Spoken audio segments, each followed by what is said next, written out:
नमस्कार, मैं हूं आपके साथ मयंक। तो देखिए, बड़ी खबर आ रही है मिडिल ईस्ट से। अमेरिका ने ईरान के आसपास 800 के करीब टॉम हॉक क्रूज मिसाइल्स जो हैं वो तैनात कर दिए हैं। जी हां, बड़ा मिलिट्री मूवमेंट है ईरान के चारों तरफ। और जो एक्सपर्ट्स बता रहे हैं कि इराक वॉर के समय या अफगानिस्तान वॉर के समय मिडिल ईस्ट में इतने बड़े स्तर पर अमेरिका ने अपने हथियारों को, शिप्स को, मिसाइल्स को का जखीरा जो है वो जमा किया था। अब बिल्कुल उसी तरह का मिलिट्री मूवमेंट ईरान के चारों तरफ हो चुका है। और जो खबरें हैं, जो डिफेंस सोर्सेज बता रहे हैं कि करीब 800 टॉम हॉक मिसाइल्स हैं जो कि ईरान के आसपास अलग अलग जहाज़ों में हैं, सबमरीन्स पे हैं। देखिए, टॉम हॉक वो मिसाइल है अमेरिका की। इसका जिक्र मैं क्यों कर रहा हूं? क्योंकि इस बार सीधा मुकाबला होना है टॉम हॉक मिसाइल वर्सेस फतेह 2। अब ऐसा क्यों कहा जा रहा है, हम आप पहले को उसको समझाएंगे। सबसे पहले ये समझिए कि अमेरिका ने किस तरह से टॉम हॉक मिसाइल्स तैनात किए हैं। एयरक्राफ्ट कैरियर अब्राहम लिंकन पहुंच चुका है, आपको जानकारी है ही, ओमान की खाड़ी में है।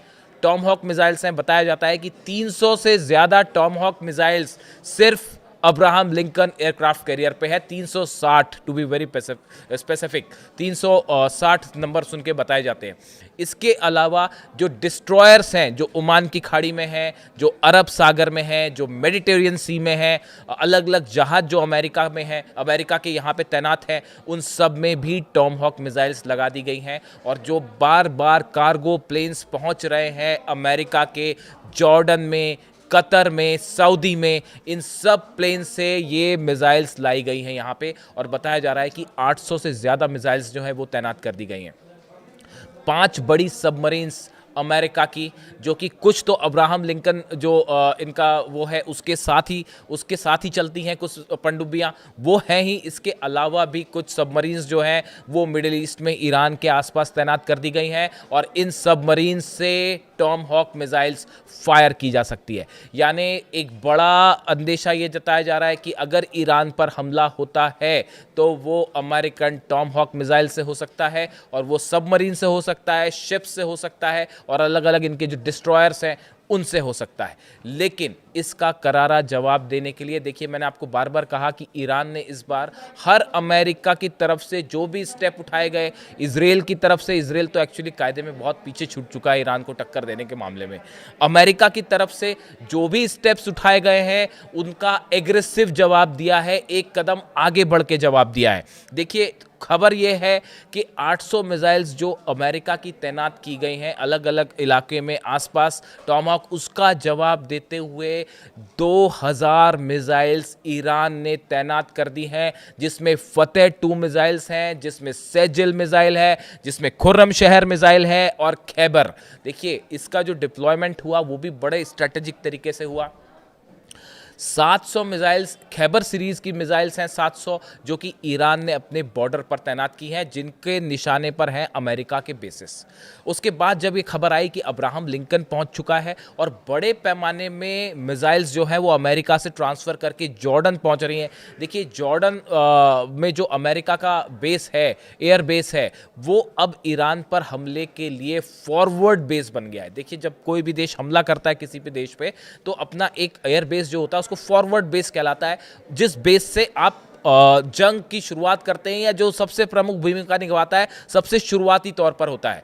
सऊदी ने मना कर दिया कि आप हमारे यहाँ से जंग मत करिए, कतर ने मना कर दिया कि आप हमारे लैंड का इस्तेमाल मत करिएगा। इसके बाद ये एक बड़ी चुनौती थी कि भाई बिना सऊदी और कतर के कैसे लंबे समय तक लड़ाई जारी रखी जाएगी। ये एक बहुत बड़ा चिंता का मामला था। इस वजह से अटैक में देरी हुई, ऐसा कहा जाता है। एक बड़ी मीटिंग हुई जिसके बाद ये तय किया गया कि जॉर्डन के बेस का इस्तेमाल किया जाएगा। सेंटकॉम यानी जो सेंट्रल कमांड है अमेरिका की मिडिल ईस्ट में, इसके जो चीफ हैं वो कल जॉर्डन के बेस का उन्होंने दौरा भी किया। ये खबरें हैं, ये खबरें अब सब बाहर आ चुकी हैं। पिछले 7 दिनों के अंदर कम से कम 10 बड़े कार्गो जेट्स अमेरिका के जॉर्डन बेस पर पहुंचे हैं। F-15 प्लेन्स वहां पहुंच चुके हैं, F-35 जेट्स वहां पहुंच चुके हैं, और बड़ी संख्या में जॉर्डन में जो है वो फाइटर जेट्स पहुंच चुके हैं। यानी अगर लैंड बेस का किसी का इस्तेमाल होना है हमले के लिए तो वो होगा जॉर्डन जॉर्डन का बेस, ये बात अब किसी से छिपी नहीं है, सामने आ गई है। हथियार बार बार उतर रहे हैं। अल उदैद एयर बेस पर आपने सुना होगा ये खबर कि ब्रिटेन ने अपने टाइफून जो फाइटर जेट्स हैं वो भेजे हैं, जो कि पहुंचे, लैंड किया उन्होंने अल उदैद बेस पे। उसके बाद वो वहां से आगे कहाँ गए हैं इसकी अभी पूरी जानकारी साफ नहीं है। क्या वो भी जॉर्डन के बेस पे जाने वाले हैं या वो सीरिया जाएंगे, ये अभी चीज़ साफ नहीं हुई है। जैसी इन्फॉर्मेशन आएगी मैं आपको बताऊंगा। यानी कि आप देखिए, जॉर्डन में हथियार उतर रहे हैं, अल उदैद बेस पे उतर रहे हैं, सऊदी में उतर रहे हैं, लेकिन ये यहाँ से मूव हो जा रहे हैं। यानी ना सऊदी चाहता है ना कतर चाहता है कि हमारी लैंड का इस्तेमाल मत करिए, वरना वो मिसाइल्स आके गिरेंगी फिर ईरान की। ये सब जानकारियां हैं। इस बीच 2000 मिसाइल्स की जो बात हो रही है, देखिए 700 मिसाइल्स 800 मिसाइल्स तो ऐसी हैं जो खैबर सीरीज़ की मिसाइल्स हैं, जो कि तैनात कर दी गई जैसे अब्राहम लिंकन आया उसके पहले ही तैनात कर दी गई थी। जब अब्राहम लिंकन पहुंचा ओमान की खाड़ी में, उसके बाद जब ये खबरें आनी शुरू हुई कि बड़ी संख्या में हथियार आने शुरू हो गए हैं और बड़ा मूवमेंट है, उसके बाद ईरान ने अपनी मिसाइल सिटी से, बताया जाता है 500 के करीब फतेह 2 सीरीज की मिसाइल्स जो है उसका मूवमेंट किया। 500 मिसाइल्स ऐसी हैं जो ईरान ने फतेह 2 सीरीज की जो है निकाल के अलग अलग लॉन्च पैड्स पे तैनात कर दी है। यानी अब अगर 800 खैबर मिसाइल है, 500 आप मान लीजिए, और तो 1300 आपकी मिसाइल्स ये हो जाती है। इसके अलावा सेजिल और खुर्रम शहर 4, ये वो मिसाइल्स हैं सबसे ज़्यादा डेडली मिसाइल्स। सबकी रेंज जो है वो ईरान ने इंक्रीज करी है, मॉडिफिकेशन किया है, और जिसकी रेंज पहले 2000 किलोमीटर थी, अब वो बढ़ के उसको बढ़ा के 3000, 3500 ऐसा करने की कोशिश की गई पिछले 6 महीनों के दौरान, 12 दिन की जंग के बाद। देखिए 12 दिन की जंग में आखिरी के जो 4 दिन थे वो टर्निंग पॉइंट थे। उस समय जो फतेह सीरीज़ की मिसाइल्स गिरी, सेजिल मिसाइल गिरी, इन मिसाइल्स की खास बात ये थी, इसमें MRV टेक्नोलॉजी थी, ये अपना रास्ता बदल सकती थी। चलिए मैं आपको एक छोटा सा तुलना बताता हूँ सरल शब्दों में कि टॉमहॉक मिसाइल भारी पड़ेगी या फतेह 2।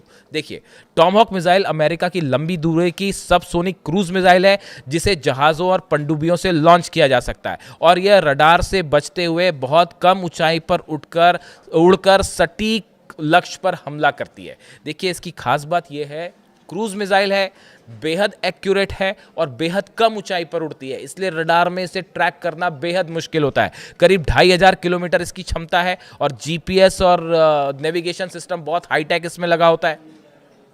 यही वजह है कि पुतिन बार बार इस बात से, जैसी ये बात खबर आई कि अमेरिका यूक्रेन को टॉमहॉक मिसाइल दे सकता है, पुतिन ने कहा था कि अगर ऐसा होगा तो हम इसे जंग की शुरुआत मानेंगे, और अमेरिका रुक गया। देखिए ये इसी वजह से इसको इतना डेडली मिसाइल माना जाता है।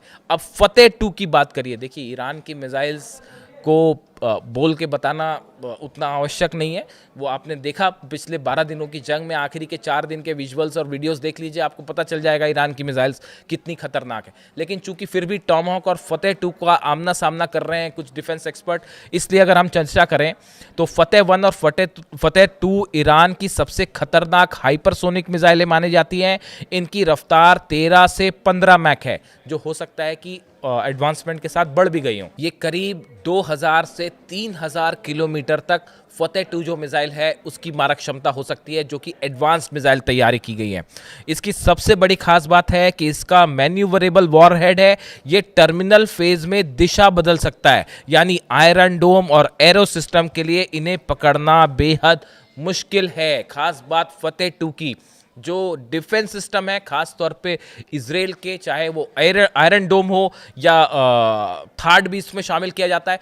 देखिए आयरन डोम और एरो, ये 2 सिस्टम ऐसे हैं जो फतेह 2 को नहीं पकड़ पा रहे, ये तो हमने पिछली बार देख लिया। अब थार्ड, बड़ी संख्या में थार्ड डिप्लॉय किया गया अमेरिका की तरफ से, लेकिन जो मिसाइल्स में डेवलपमेंट हुए हैं ईरान ने किए, ये मिसाइल्स को क्या थार्ड सिस्टम रोक पाएगा?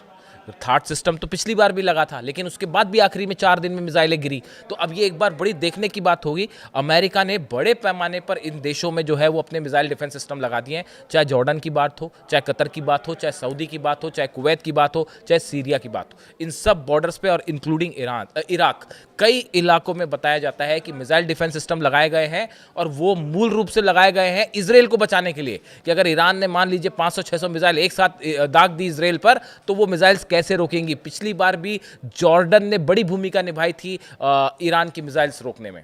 तो इस लिहाज से अब ये माना जा रहा है कि टॉम हॉक मिसाइल वर्सेस फतेह 2। एक तरफ अमेरिका की टॉम हॉक मिसाइल्स हैं, उनके कई सारे फाइटर जेट्स हैं। इसके अलावा आप सामने जो है वो है फतेह 2, सामने है सेजिल, सामने है खुर्रमशहर, यानी मिसाइल वर्सेस मिसाइल। और देखिए जो हालात बने हुए हैं, जो एक्सपर्ट्स मान के चल रहे हैं, देखिए जो पिछले 3 दिनों में हालात तेज़ी से बदले हैं। पहले ये कहा जा रहा था कि शायद डोनाल्ड ट्रंप हमला ना करें। ये मैं आपको 2 से 3 दिन पहले की बात बता रहा हूँ कि एक इस तरह की बात चलने लग गई थी कि शायद डोनाल्ड ट्रंप हमला ना करें।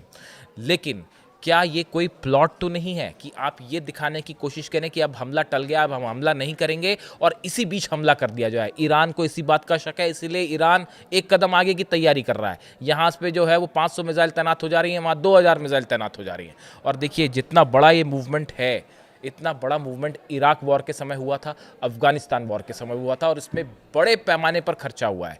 2-2, 3-3 एयरक्राफ्ट करियर जो है वो मिडिल ईस्ट की तरफ है। रूजवेल्ट भी पहुंच चुका है, अब्राहम लिंकन पहले ही पहुंच चुका था, और बड़े संख्या में हथियार, मिसाइल्स, इनका मूवमेंट है। बस B-2 बॉम्बर्स पर नज़र है। एक बार फिर मैं रिपीट करूँगा, ईरान पर हमला मतलब B-2 बॉम्बर का इस्तेमाल 100% होगा, और अभी तक फिलहाल B-2 बॉम्बर्स की मूवमेंट की खबर नहीं है। इस पे हमारी नज़र बचनी हुई है। इससे जुड़ा जो भी अपडेट होगा आप तक पहुंचाएंगे। लेकिन ये जितना बड़ा मूवमेंट किया है अमेरिका ने, ये इस बात की ओर इशारा कर रहा है कि जंग आज नहीं तो कल कुछ ना कुछ बड़ा ज़रूर होने वाला है, और ईरान के मिसाइल्स इसके लिए तैयार हैं। इससे जुड़ा जो भी अपडेट होगा मैं आप तक पहुँचाऊँगा। Thank you so much.